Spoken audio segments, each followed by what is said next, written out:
ওয়ালাইকুম।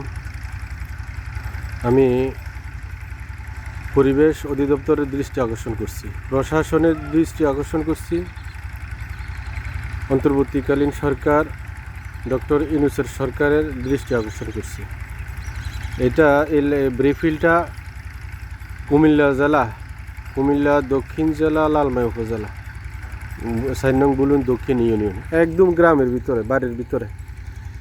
এইভাবে গ্রামের ভিতরে, বাড়ির ভিতরে ব্রিকফিল।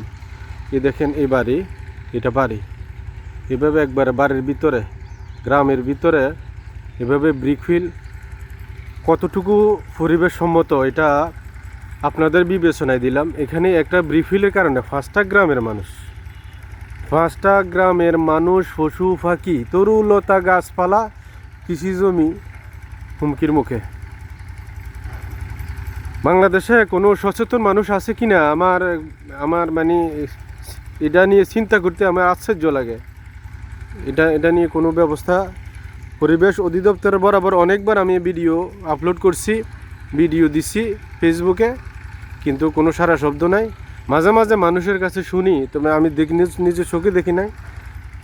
লোক নাকি 80 টাকার বান্ডেল নিয়ে চলে যায়, বান্ডেলের কাছে সবাই বিক্রি হয়ে যায়। এটা লোটাস কামালের বাতিজা হাবিব, এই ব্রিকফিলের মালিক সাদমান ব্রিক্স। এই ব্রিকফিলের নাম হচ্ছে সাদমান ব্রিক্স, লালমাই উপজেলা, 4 নং বুলুন দক্ষিণ ইউনিয়ন, লালমাই উপজেলা, 4 নং বুলুন দক্ষিণ ইউনিয়ন। 5টা গ্রাম এই ব্রিকফিলের কারণে হুমকির মুখে।